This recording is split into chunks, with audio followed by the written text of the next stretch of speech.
and the Waré consumed their dead. But the Waré were just as freaked out by the fact that, of course, I'm paraphrasing, they asked them what you did what did you guys do with your dead? And the response was, well, we buried them. And, the Waré were sort of boinged out about that. What do you mean you bury your dead? Why would you put them in the ground to be eaten with worms? Why wouldn't you incorporate them into yourself? So this is that whole idea that culture is king. This is Meredith for Real, the Curious Introvert, and I'm Meredith. I explore the questions people think but don't ask out loud, either because they're taboo or thanks to cultural hypnosis. My mission, and yours if you choose to accept it, is to inspire curiosity by exploring the nuance and paradox of our world. Each episode is different, so bring your ADD and your earbuds and have a look around. Hey, Curiositors, it's me, Meredith. You might be asking yourself, why in God's name are we listening to another episode on cannibalism? Well, it was in God's name that a lot of cannibalism was eradicated, or so I thought. It turns out the history of cannibalism is a little fuzzy and complicated and really interesting. I first got thinking about this one day when I was watering my plants. If you're a fellow ADDer, you might relate to ideas coming to you during physical activities that are completely unrelated to the thought.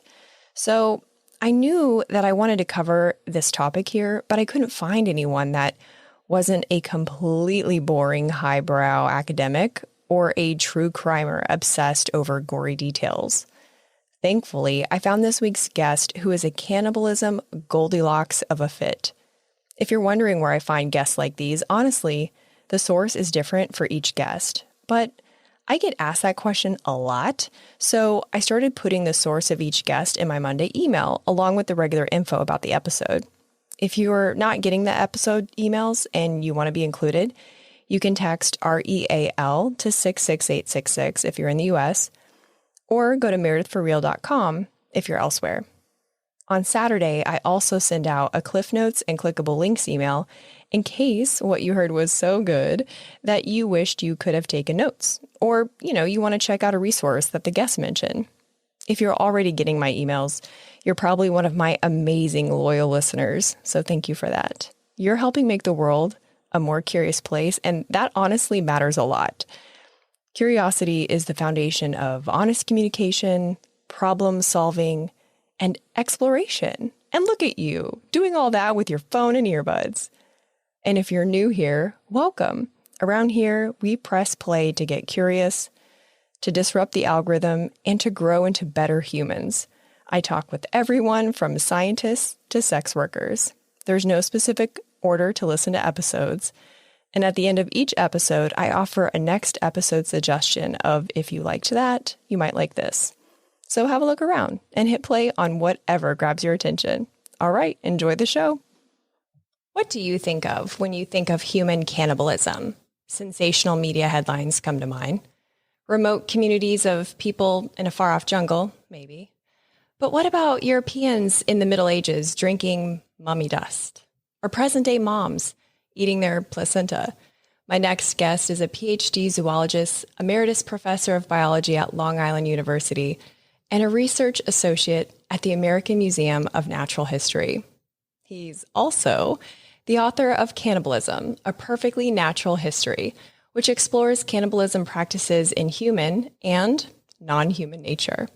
Today, he's going to discuss the history of human cannibalism, what makes it taboo, and its lesser discussed psychosocial aspects, passion for the natural world, curiosity for the human one, author, zoologist, and proud Italian Dr. Bill Schutt. Thanks for making time today. Oh, you're welcome. It's really nice to be here. Italian-American, that is. Italian-American, yes. I loved all those references in your book that referred to that. That really made me feel connected to you. And I finished the book over the weekend. I have to say, it has like my kind of entertainment, history, zoology, and enough snarkiness to really make it like my brand of education. And all of my Aunt Roses are there as well. Fabulous. I feel so close to Aunt Rose now. I also recognize the immense amount of research that went into every aspect of it. So I'd love to kick things off by asking you what surprised you the most about everything that you researched in preparation for writing the book. I guess I could break that down into really two things, and one of them is human related, and the other is has to do with the animal kingdom. As far as the animal kingdom goes, up until relatively recently, when people thought about cannibalism in the animal kingdom, they thought about praying mantises or maybe black widow spiders, and it was only over the last 25 years or so that scientists began to realize that cannibalism was a whole lot more frequent across the entire animal kingdom for reasons that had nothing to do with the reasons that they thought animals cannibalized each other, except for these weirdos, the mantises and the black widows. Cannibalism in the animal kingdom was sort of blamed on cramped conditions or starvation and captivity, but they began to realize that things like parental care and a lifeboat strategy where the two eggs hatch of a bird hatch before the third egg, and when the third egg hatches, it's a little guy, and if there's no food, they'll either boot him out of the nest or eat him. And as a hedge against environmental conditions that might be changing, there were these incredibly cool spadefoot toads that I got to study in Arizona. It's also a reproductive strategy for many animals, and so that was a big surprise. As far as humans go, once I had learned all about the fact that cannibalism was this, arguably the greatest taboo that humans could come up with, the fact that medicinal cannibalism, was so widespread across Europe for hundreds of years. Right up until the beginning of the 20th century, that blew me away, given the taboo aspect, given the knee-jerk reaction that we have, when you say the word cannibalism. I did not expect, especially in the West, where this taboo sort of originated, I didn't really expect that to happen. That surprised me a lot too. And it surprised me that the level of exaggeration that happened with colonizers labeling people. I think you in your book, you said, quote, candidates for extermination or slavery, and especially in regard to Christopher Columbus and the Dominican Republic. I was vaguely aware that they used that as an excuse to kill people and, just wipe out whole groups of individuals. Can you talk more about that? Because I think that's something that the listeners would also be surprised to hear about, specifically Columbus and the DR. Yeah, I really talk a lot about it because it got to me, it was so interesting once I sort of fell into this topic, that Columbus, for example, on his first voyage to the New World in 1492, the people that he met, he pretty much characterized them as gentle and nice and ready to become good Christians, and he was really looking for gold. And when he didn't find gold in his later visits to these islands, things changed. And without gold, you had to look for something else to finance these trips. And human beings became the resource. So these groups that were initially designated as being, nice and gentle and friendly, all of a sudden they were being labeled as cannibals. Now, in 1503, Queen Isabella had sort of decreed that if the indigenous people that Columbus met were not cannibals, then they needed to be treated well, and if they were cannibals, then you could really do anything you wanted to them. So what a coincidence! Once gold didn't turn up, it became the new thing was that everybody became a cannibal, and so that meant that these were not humans, and you could kill them and rape them and steal from them and take over their lands and enslave them. And this became the sort of modus operandi of a lot of flag planters that came to the quote new world, unquote. Yeah, those good old flag planters. It just, I imagine, I mean, this is my imagination only, right? Because I'm not a researcher or a zoologist, or I'm just me. But I imagine that these cannibalism tales would also give these adventurers a certain amount of status as great, great storytellers and people who were brave in the face of savages. And then when you have that thought, which, is conjectured, albeit, but you compare it to our current indoctrination over decades of envisioning brown people in a far off place as savage and, in the Stone Age, it kind of brings up the question internally, at least, like, okay, well, how do we undo all those years of indoctrination when, it doesn't even seem that we'll have access to a complete history because it was written by the flag planters? Sure. I don't know if there's an answer to a full answer to that question, but just the other day, when I went to the Museum of Natural History, I went with my wife and we walked around a couple of places that we hadn't been to that recently. And what they had done, and this is over the last year, is that they had taken some of the initial the older displays. So for the one that pops into my mind is are the sort of pilgrims meeting indigenous men, and they were coming into this village and they were handing over wampum.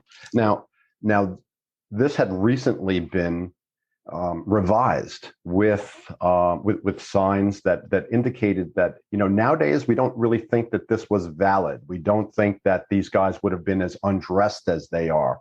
There's a lack of women in this scene, and so we're trying, and a lot of people are trying to sort of remedy the problems that were so systemic for so long, and we've got a long way to go. But the removal, for example, of the Roosevelt statue out in front of the Museum of Natural History, that's a case in point. And that one depicted Roosevelt sitting up on a horse, and beside him is an indigenous American and an African. And so they are clearly subservient.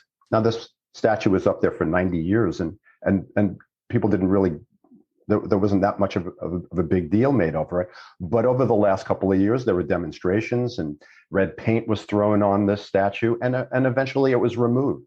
So I think that there is an effort out there to sort of bring the truth to the forefront, and that's really one of the things that I wanted to do when I wrote that section about how cannibalism, the term cannibalism, which we have this knee-jerk reaction to, was used as a bludgeon to dehumanize and as a way to sort of give green light to all sorts of horrible behavior. And that horrible behavior was not pointed back at the Europeans. That's what Absolutely. was so funny. Because you weren't dealing with humans, you were dealing with cannibals who were monsters. Just another set of monsters that the explorers met up with. And there were all sorts of descriptions of creatures and weird animals, and so when the early anthropologists started to get to places like, for example, South America and Africa, they expected to find cannibals, and so there was a lot more cannibalism reported in this early, in the early anthropological writings than we believe actually occurred, because they went in there with a mindset that these groups were going to be cannibalistic, whether they were or not. Some probably were for reasons that varied. Culture is king, and if you didn't get the memo that you're supposed to bury your dead, then you might come up with a belief system based on the fact that you consume your loved ones after they pass away, or warriors that you might slay in a battle. Yeah, I wasn't surprised about the eating the flesh of your defeated enemies, which is kind of telling of my personality. So, warning to anybody who might cross me, I suppose. But the funerary rites was surprising. Was that a common way for people to find closure of their deceased loved ones? Yeah, I don't know if it was common, but but once it was discovered, then it becomes sensationalized and popular. And I use a couple of examples. When anthropologists went into central Brazil, they found this indigenous group called the Waray, and the Waray consumed their dead. But the Waray were just as freaked out by the fact that, and of course I'm paraphrasing, they asked them what you did what did you guys do with your dead? And the response was, well, we buried them. And, the Waray were sort of boinged out about that. What do you mean you bury your dead? Why would you put them in the ground to be eaten with worms? Why wouldn't you incorporate them into yourself? So this is that whole idea that culture is king. And it's, we as humans determine what is acceptable and what is not acceptable. And a lot of times that has to do with food. Back in the old days, groups were sort of characterized or pointed at and made fun of because of what they ate. Chinese are certainly a group that comes to mind, and the French went. They used to be called frogs because they ate frogs' legs, and that was people thought that was weird.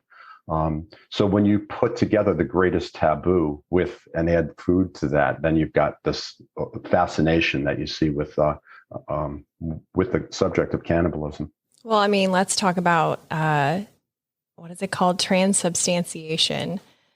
So in your opinion, does the Catholic belief that bread and wine actually turn into the body and blood of Christ when consumed in communion exist under the umbrella of cannibalism, and we don't think of it as such simply because culture is king? Yeah, I think now I've got a lot of Catholic relatives, and all of them are sort of like, yeah, we're eating the actual body of Christ. Nod, nod, wink, wink. Right. And I got in trouble for that line from somebody from the Vatican contacted me, and they were like, this is, you're misinterpreting this, and I didn't quite understand how it was, But in the old days, the Catholic belief was that that the bread actually turned into the flesh of Christ, and the wine turned into His blood, and it was not nod, nod, wink, wink, and you could get into real trouble if you were accused of things like stealing the host or doing something nefarious with it. This was a way to persecute groups like Jews and others. So I guess I looked at that because it's one of the examples where cannibalism is really there are certainly gray areas. It's not black and white. If you chew your fingernails and swallow them, is that cannibalism? Or if you're swapping spit with somebody, is that cannibalism? So this was sort of this was an example that I thought was a bit more controversial. So I wanted to cover it.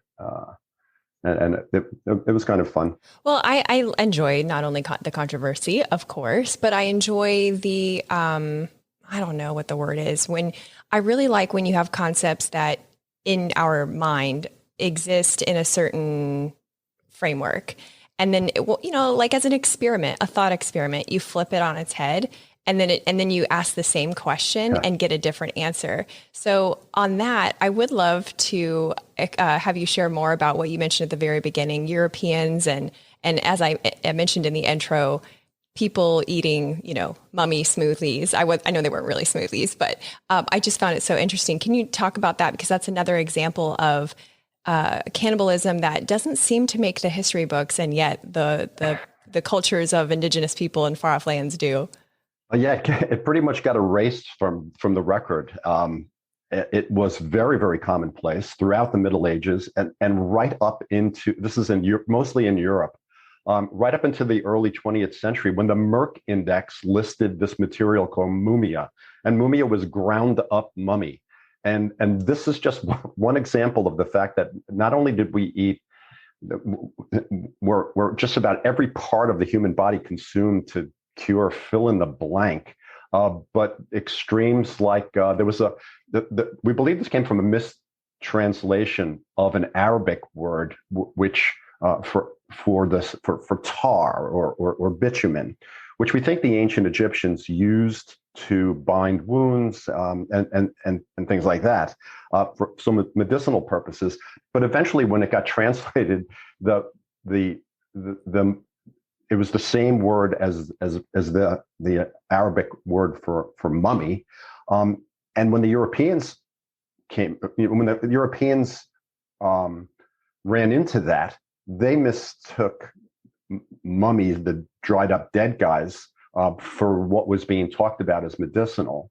And so this, in a sense, a cottage industry began with sending mummies over from Egypt that were ground up into a powder that was taken you'd make it into an elixir to do things like treat upset stomachs or epilepsy.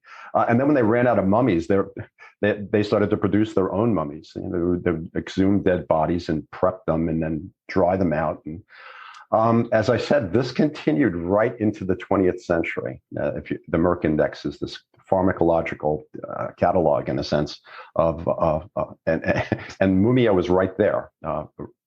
Up until about 1905 or so. That's crazy when you think. Yeah, and then all of this disappeared. All of the record of this disappeared until some authors and researchers started to dig this stuff out and write about it over the last 20, 30 years. Hey, Curiositors, just a quick pause to show gratitude to our sponsors and give you some special deals. If trash TV leaves you feeling drained and you want to support creators like yours truly, check out Stream Moco. You can search shows by your mood and even, watch my show, The Curious Introvert. For every $3.99 subscription, they give away $1 for good and support their creators, like your girl. Find my affiliate link in the episode description or the bio link in my Instagram account. Stream Moco, the streaming network that gives a damn. If you've got backyard barbecue plans for 2022, but mosquitoes are not invited, I recommend Insect. I've been using their pest control service for several years now.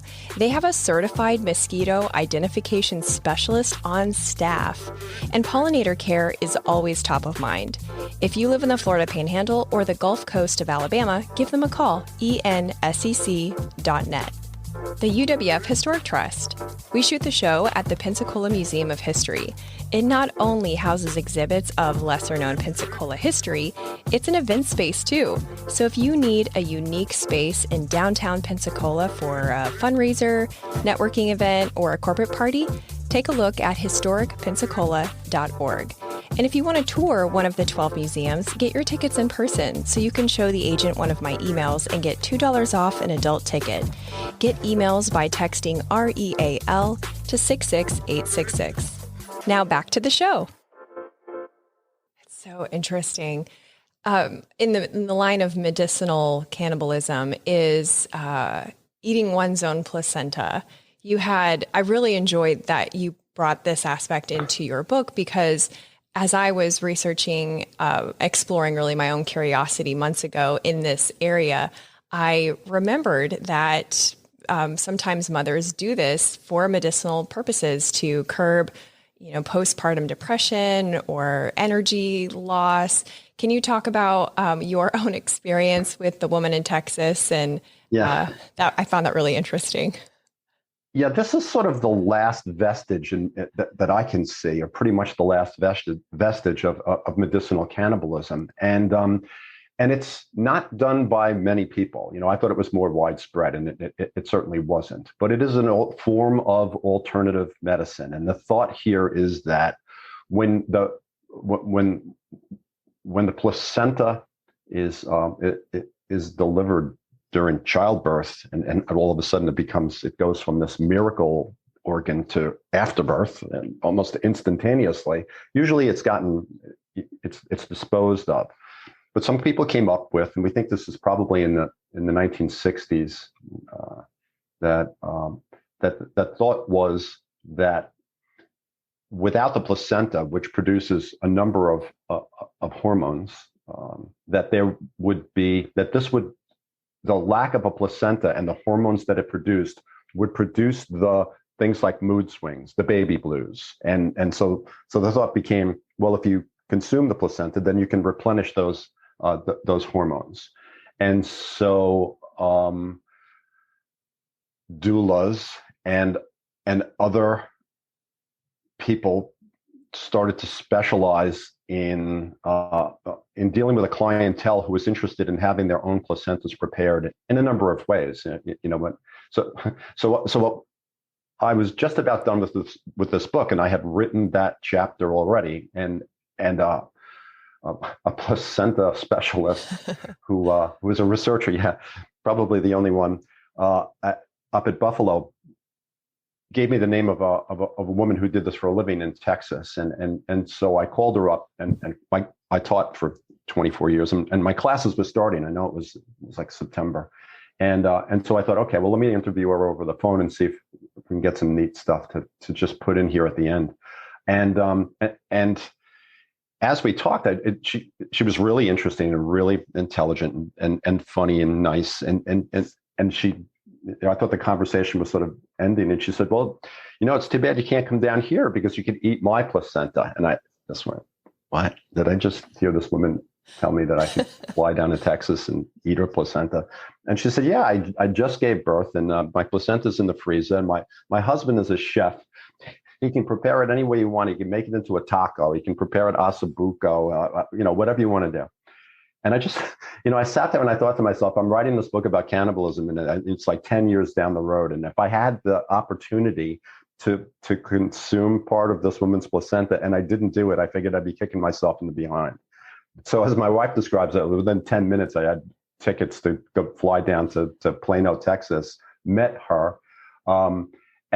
And if you read it in the book, it's, I also write fiction. And if I made this up as a fiction writer, it couldn't have gotten any weirder or more interesting or more lovely. The people down there were, I fell in love with them. Her and her husband and her 10 homeschooled children, who were asked, after I got, they were swarming all over me, and they were, can I touch your iPhone? And are you eating mommy's placenta? And I was like starting to freak out from all these kids hanging all over me. It sort of reminded me of the scene in Raising Arizona where Nicolas Cage has these little kids climbing all over him, and he's like just ready to freak out. It was very much like that. But long story short, they prepared it. He had put on his chef's outfit, sauteed up some vegetables. I had gone to a liquor store. And I tried to find the most Texas-looking person I could find, and I said, I've got a kind of an interesting pairing for tonight's dinner, and then the woman wound up running away from me when I explained to her what we were doing. So I found a nice bottle of red, and he actually used that in preparing in sort of preparing these vegetables, and I get the question, what did it taste like? Yeah, it's going to taste like. It depends, if this is an organ meat, it's going to taste like, and to me, it was a little bit like the consistency of liver. The taste was sort of like, reminded me of, back when I was in college, I used to eat chicken livers and fry them up. And it sort of reminded me of that. But it was, to me, no big deal. I didn't eat a lot of it. Would I do it again? No. I think that I don't condone it. I think that diseases can be transmitted by the consumption of placentas, especially if they're mishandled. So, I did it because I was writing a book about cannibalism. It was not something that I think works. She even admitted it herself. I really got the feeling that she believed that it was the placebo effect, because if you think of a hormone as a protein, if you cook it, you are denaturing that protein. Like when you cook an egg, that albumin goes from liquid to solid. It doesn't have the same properties anymore. By the same token, these hormones are being denatured as you cook them.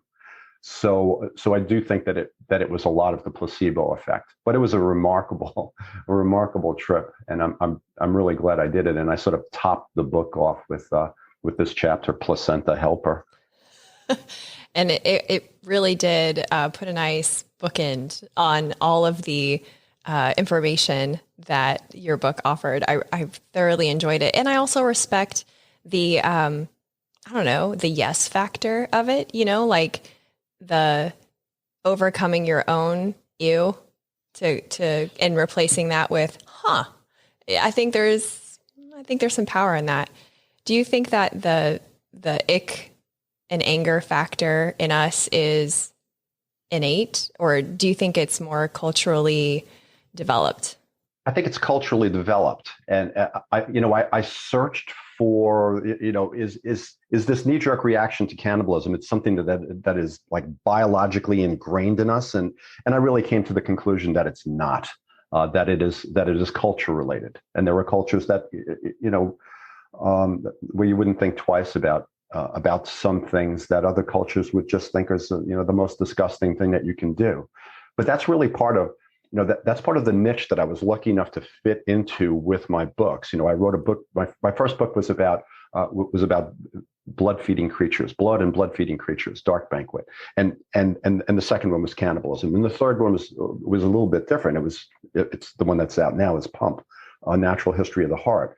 But I love to go in and look at topics related to those big sort of the title topics, and give them a slant that demystifies them and topics that people generally would freak out over, and put a zoological slant on them, and then look at the history behind why we think this way.